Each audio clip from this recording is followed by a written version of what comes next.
Police ಅಲ್ಲ, ಯಾರು ಬಂದ್ರೂ ನಾನು ಬಾಯಿ ಬಿಡೋದಿಲ್ಲ. ಸರ್, ನಿಮ್ಮ ಧೈರ್ಯನ ನಾನು ಮೆಚ್ತೀನಿ. ನಾವು ಮತ್ತೆ ಸಿಗೋಣ.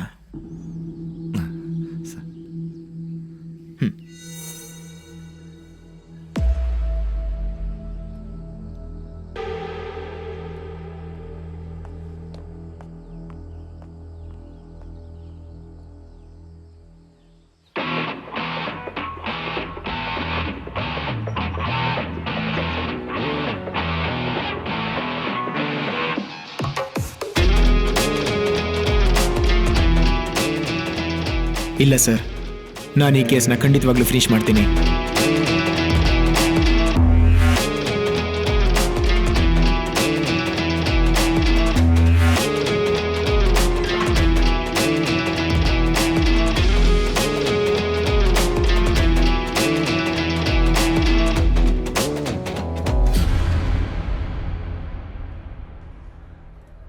ಈ ಪೋಸ್ಟ್ ಮಾರ್ಟಮ್ ಎಲ್ಲ ಚೇಂಜ್ ಮಾಡೋದು ನಮ್ಮ ಎಥಿಕ್ಸಿಗೆಲ್ಲ ಸರಿ ಬರಲ್ಲ ಸರ್.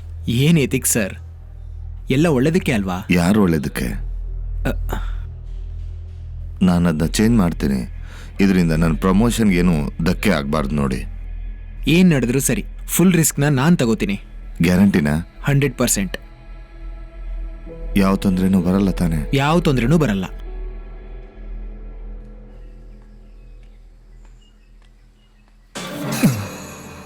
ನಿಮ್ಮ ಬಟ್ಟೆ ಬರೀ ಎಲ್ಲ ಅದರಲ್ಲಿದೆ. ಇನ್ಮೇಲೆ ನನ್ನ ರೂಮಲ್ಲಿ ನೀವು ಇರಬೇಡಿ. ಇಲ್ಲ ಮನು, ಅದು ಬಂದು ನಾನು ಅಯ್ಯೋ, ವಯಸ್ಸಾದ ಸಮಯದಲ್ಲಿ ನಿಂಗೆ ತಲೆ ಕೆಟ್ಟೋಗಿದೆ. ಬೇಕಾದರೆ ನೋಡು, ಅವ್ನು ಬಂದು ನಿನ್ನ ಕುಟುಂಬನೇ ಇಲ್ದಂಗೆ ಮಾಡ್ಬಿಡ್ತಾನೆ ಅಷ್ಟೇ. ಇನ್ಮೇಲೆ ನನಗೂ ನಿನಗೂ ಯಾವುದೇ ರೀತಿ ಸಂಬಂಧ ಇಲ್ಲ. ನಾನು ನಿನ್ನ ಜೊತೆ ಎಲ್ಲೂ ಬಂದೂ ಇಲ್ಲ, ಏನು ನೋಡೂ ಇಲ್ಲ. ಆಮೇಲೆ ಇನ್ನೊಂದು ವಿಷಯ, ಹಸುವು ಅಂತ ಹೇಳ್ಬಿಟ್ಟು ಕಿಚನ್ ಹತ್ರ ಬರಬೇಡ. ನೀನು ಹೊರಗೆ ಹೋಗ್ತೀಯೋ ಇಲ್ಲೇ ಬಿದ್ದಿರ್ತೀಯೋ ಅದು ನಿನ್ನಿಷ್ಟ. ದೊಡ್ಡ ಸತ್ಯ ಹರಿಶ್ಚಂದ್ರ ಇವರು. ಮುಖ ನೋಡು, ಕಾಸು ಕೊಟ್ಟು ಕಡಿಯೋ ನಾಯಿ ತರೋ ಥರ ಸಮಸ್ಯೆ ತೊಗೊಂಬಂದವನೆ.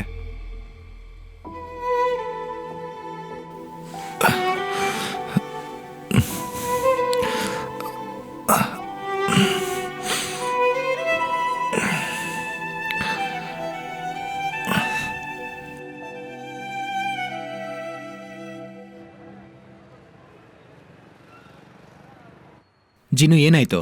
ಸರ್, ಸೈಬರ್ ಸೆಲ್ಲಿಂದ ಕಾಲ್ ಮಾಡಿದ್ರು. ನಾವ್ ಅನ್ಕೊಂಡಂಗೆನೆ ಸಾಗರ್ ಅವರು ಕೊಲೆ ಆದಾಗ ಆ 4 ಜನ ಅದೇ ಲೊಕೇಶನ್ ಅಲ್ಲೇ ಇದ್ದಾರೆ ಸರ್. ಇನ್ನು ಯೋಚನೆ ಮಾಡೋಕ್ಕೇನೂ ಇಲ್ಲ. ಅವ್ರು 4 ಜನನೂ ಅರೆಸ್ಟ್ ಮಾಡಿ. Okay sir.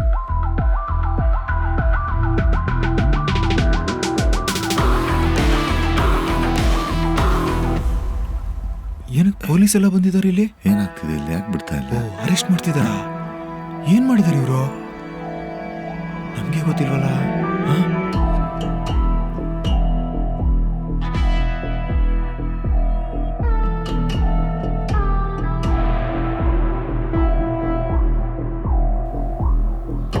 ಓಹೋ, ನೋಡು, ಯಾವುದೋ ದೊಡ್ಡ ಕೇಸೇ ಇರಬೇಕು.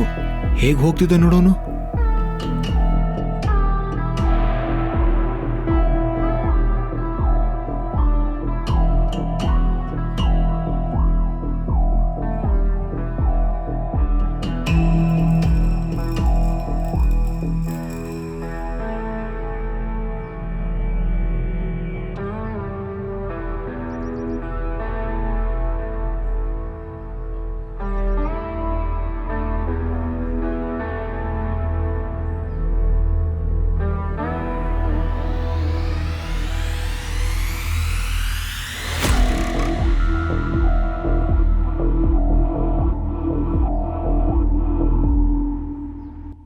ಇನ್ನೊಂದು ಸ್ವಲ್ಪ. ಈ ಸಾರಿ ಇಷ್ಟ ಆಯ್ತಾ ನಿಮಗೆ?